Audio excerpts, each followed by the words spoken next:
दोस्तों, कामयाब लोग अपनी जिंदगी में अपना एक्शन प्लान रेडी करते हैं।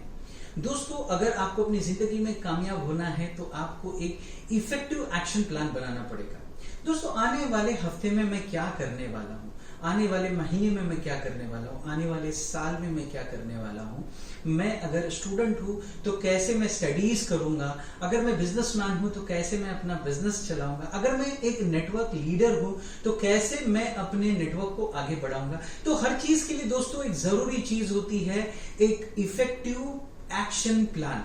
Not only plan, it should be an action plan, यानी वो प्लान जिसके ऊपर आप काम करेंगे। दोस्तों, आज मैं एक ऐसा ही बेहतरीन वीडियो लेके आया हूं जो हर इंसान आने वाले हफ्ते के लिए अपना एक क्या करे, एक्शन प्लान तैयार करे। दोस्तों, मैं हर शनिवार को खुद बैठता हूं अकेले और अपना आने वाले हफ्ते का एक एक्शन प्लान रेडी करता हूं। मैं हर महीने की शुरुआत में अपने आने वाले महीने का एक्शन प्लान बनाता हूं और हर साल के शुरुआत में मैं आने वाले साल के लिए अपना एक्शन प्लान बनाता हूं। तो वही चीज मैं आज आप लोगों को बताने वाला हूं कि कैसे एक प्रभावी एक्शन प्लान आप तैयार करेंगे।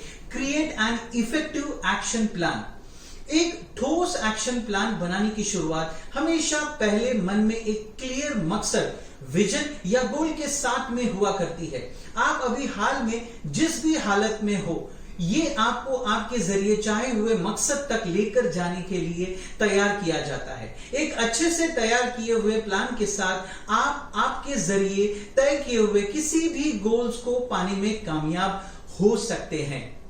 आप क्या करना चाहते हैं उसको पहले जाने कि आपके असल में आपके द्वारा चाहे हुए काम के बारे में जितना भी कम मालूम होगा, आपका एक्शन प्लान भी उतना ही कम असरदार बनेगा। पहले जितना जल्दी हो सके प्रोजेक्ट शुरू करने से पहले यह तय करने की कोशिश कर ले कि आप आखिर पाना क्या चाहते हैं। जैसे कि आप आपकी मास्टर्स थीसिस, जो असल में एक लंबा सा ऐसे निबंध होती है जिसके लिए लगभग 40,000 शब्दों या वर्ड्स की जरूरत होती है, उसको पूरा करने की कोशिश करना चाहते हैं।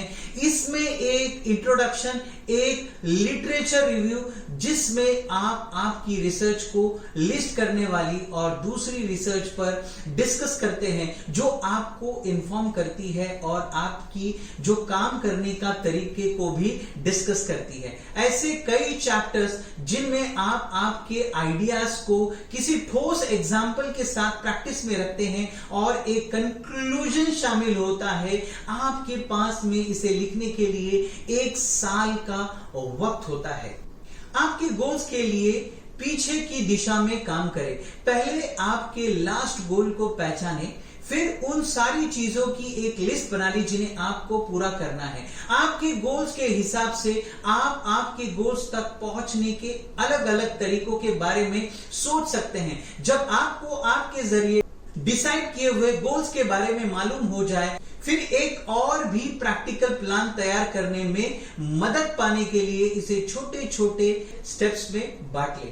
एक बात को हमेशा याद रखें, आपके जरिए अपने गोल्स को पाने की डायरेक्शन में काम करते वक्त शायद आपका प्लान कुछ बदल भी सकता है, इसलिए आप आपकी तरफ से फ्लेक्सिबल रहे। अपने प्लान के असरदार होने की कंफर्मिटी करने के लिए आपके गोल्स स्मार्ट होने की पुष्टि कर ले। स्पेसिफिक, आप क्या पाना चाहते हैं, मतलब आपके गोल्स क्या हो, क्लियर रहे। सेकंड, मेजरेबल, आप आपके गोल्स को एक एवरेज दर्जे के चेक पॉइंट्स में तोड़ सकते हैं। अचीवेबल, आप आपके गोल्स को पाने के लिए जरूरी सारे स्टेप्स को पूरा कर सकने के लायक है। रियलिस्टिक, इस गोल में रियलिटी होनी चाहिए कि जो गोल आप सोच रहे हो वो रियलिस्टिक रहे और टाइमली रहे, यानी जो आप गोल सोच रहे हो उसके ऊपर एक पर्टिकुलर टाइम में वो गोल आपको हासिल हो, इसके ऊपर आप काम करें। अपनी प्लानिंग को लेकर रियलिस्टिक और स्पेसिफिक खास रहे। एक खास लक्ष्य होना बस शुरुआत है। आपको आपके प्रोजेक्ट के हर एक पहलू के साथ में स्पेसिफिक और रियलिस्टिक होना होगा। फॉर एग्जाम्पल के लिए एक स्पेसिफिक और पाने लायक शेड्यूल, माइलस्टोन्स और फाइनल आउटकम यानी जो परिणाम है वो तय करना। एक बड़े प्रोजेक्ट के लिए प्लानिंग करते हुए एक स्पेसिफिक और रियलिस्टिक होने का मतलब खुद को उस स्ट्रेस से बचाए रखने की पूरी कोशिश करना होती है। जो किसी एक गलत तरीके से प्लान किए हुए प्रोजेक्ट के साथ डेडलाइन मिस हो जाने और कई घंटों तक काम करते रहने की वजह से आने वाला होता है। फॉर एग्जाम्पल, अपनी थीसिस को वक्त पर पूरा करने के लिए आपको हर महीने लगभग 5000 वर्ड्स तक लिखने होंगे, जिससे आपको आखिरी टाइम पर अपने थॉट्स को और निखारने के लिए कुछ 2 महीने का वक्त मिल जाएगा। रियलिस्टिक होने का मतलब अपने आप से हर महीने 5000 से ज्यादा वर्ड्स लिखने की उम्मीद नहीं लगाना है। अगर आप इन 3 महीनों के दौरान एक टीचिंग असिस्टेंट की तरह काम करते हैं तो आपको ध्यान देना होगा कि आप शायद उस वक्त के दौरान 15000 शब्द पूरे नहीं कर सकेंगे और आपको उस काम को बाकी के दूसरे महीनों पर छोड़ना होगा। औसत दर्जे के माइलस्टोन को सेट करें। माइलस्टोन्स आपके लक्ष्य को पाने के रास्ते में आने वाली खास स्टेज को मार्क करने का काम करते हैं। आखिर जो गोल्स को पाने के साथ से शुरू करते हुए माइलस्टोन तैयार करें और फिर पीछे की तरफ आते हुए आज के दिन और माहौल पर आते जाए। माइलस्टोन्स आपकी मदद कर सकते हैं और अगर आपके साथ आपकी टीम भी है तो ये आपकी टीम को भी काम को छोटे छोटे हिस्सों में तोड़कर और एग्जैक्ट गोल्स बनाकर मोटिवेटेड रखने में मदद कर सकते हैं, ताकि आपको अपनी तरफ से कुछ हासिल किए जाने की खुशी को महसूस करने के लिए अपने प्रोजेक्ट के पूरे होने तक का इंतजार न करना पड़े। माइलस्टोन्स के बीच में बहुत ज्यादा वक्त या बहुत कम टाइम मत छोड़े। उनके बीच में 2 हफ्ते का टाइम देना असल में काफी इफेक्टिव होता है।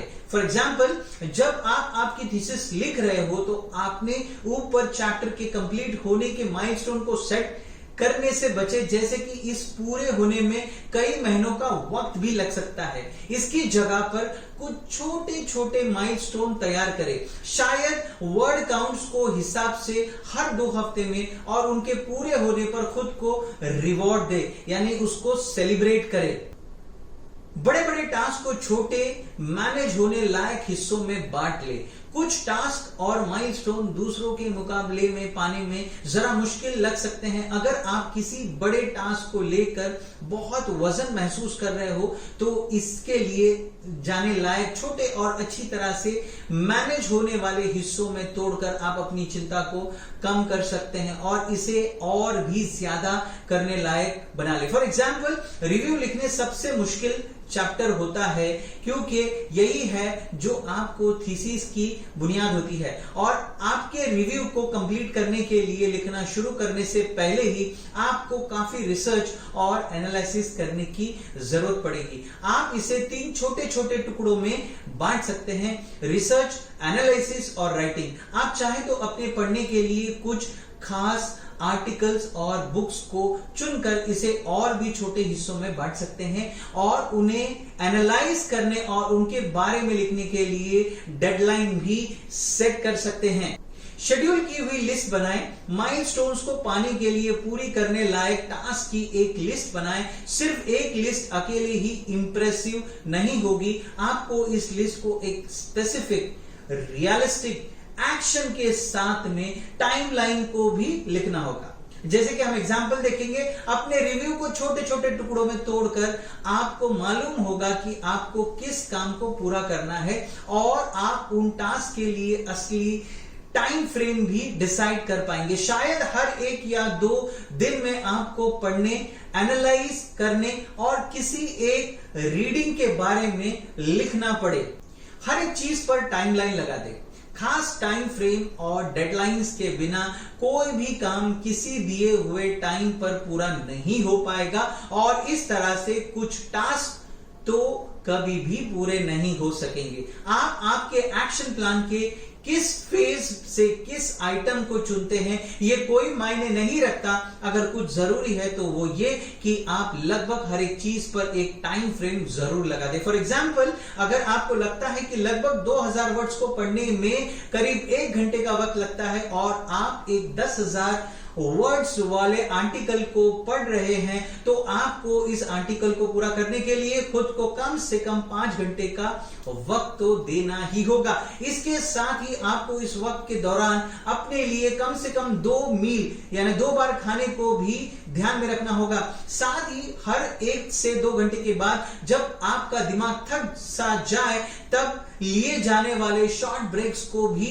जोड़ना होगा। इसके साथ ही आपको अपने इस फाइनल अकाउंट में कम से कम 1 घंटे को किसी अनचाही रुकावट के लिए भी जोड़कर रखना होगा।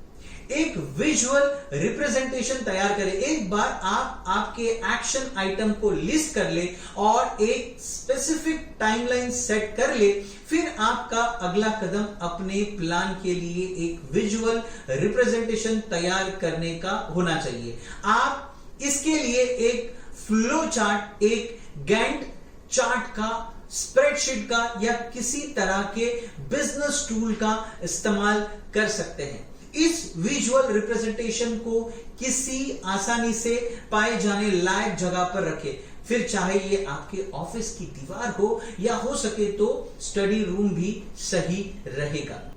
काम पूरा होते ही उसे मार्क करते जाए। चीजों के पूरे होने पर उन्हें मार्क करने से न सिर्फ आपको सेटिस्फेक्शन महसूस होगा, साथ ही ये आपको उन चीजों के बारे में याद दिलाता रहेगा जिन्हें आपने पहले कर लिया है। ये खासकर तब बहुत जरूरी हो जाता है जब आप कुछ दूसरे लोगों के साथ में मिलकर काम कर रहे हैं। अगर आप दूसरे लोगों के साथ में मिलकर काम कर रहे हैं तो फिर आप किसी एक शेयर किए हुए ऑनलाइन डॉक्यूमेंट को भी यूज कर सकते हैं जिसे हर कोई किसी भी जगह से चेक कर सके। हर एक चीज का एक रिकॉर्ड रखें। जैसे जैसे आप आपके एक्शन प्लान के साथ काम करते जाए, हर एक चीज के लिए एक नोट जरूर तैयार रखें। आप अगर आपकी प्लानिंग प्रोसेस के अलग अलग पहलुओं के लिए अलग अलग टैब्स में सेक्शन तैयार करके रखोगे तो ये आपके लिए और भी ज्यादा मददगार साबित हो सकता है। ये सेक्शन के कुछ एग्जाम्पल है: आइडियाज, अलग अलग तरह के notes, ideas, miscellaneous notes, daily schedules, monthly schedules, milestones, research, follow up, शामिल होने वाले कॉन्टैक्ट्स, दैट इज इंडिविजुअल, जो भी कॉन्टैक्ट इन्वॉल्व है इसके अंदर। जब तक कि आप आपके आखिरी गोल तक ना पहुंच जाए तब तक रुके नहीं। एक बार जब आपका प्लान तैयार हो जाए और टीम अगर हो तो उनके साथ में भी ये शेयर की जाए और आपके माइलस्टोन शेड्यूल हो गए हो, फिर अगला कदम बहुत सिंपल होता है। अपने गोल्स को पाने के लिए डेली एक्शन ले। हालांकि आपको परसिस्टेंट यानी लगातार बने रहना है, लेकिन आपको फ्लेक्सिबल भी होना चाहिए। ऐसा कई बार होता है कि आपके सामने कोई तय न किया हुआ काम आ जाए और इसके लिए आपको आपके पूरे शेड्यूल और प्लान को ही चेंज करना पड़े। अगर जरूरी हो तो डेट को बदले, लेकिन अपने गोल्स को कभी भी बीच में मत छोड़े। कभी कभी माहौल या अनचाहे काम आपके द्वारा किसी मकसद को एक सही वक्त पर पूरा करने, अपने लक्ष्य को पाने की आपकी काबिलियत के बीच रुकावट खड़ी कर देते हैं। अगर ऐसा होता है तो अपना हौसला मत हारने दे।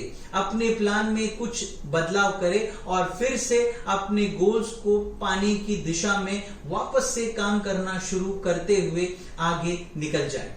दोस्तों, इस तरह से आप अपना एक एक्शन प्लान बना सकते हो, एक इफेक्टिव एक्शन प्लान बना सकते हो और अपनी जिंदगी में एक प्लान बना के उसके ऊपर काम करके आप अपनी कामयाबी तक पहुंच सकते हो। दोस्तों, मेरा नाम इरफान कौचाली है। मैं business coach, growth hacker, sales international motivational speaker और आप लोग का दोस्त। मेरा काम तो हो गया, अब आपकी बारी है। आप इस कंटेंट को अपने दोस्तों के साथ में शेयर कीजिए, प्यारे प्यारे से कमेंट कीजिए। अगर आप मेरे चैनल पर है तो प्लीज मेरे चैनल को सब्सक्राइब कीजिए। हमेशा हंसते रहिए, मुस्कुराते रहिए। इरफान कौचाली के साथ में दुआओं की दरखास्त।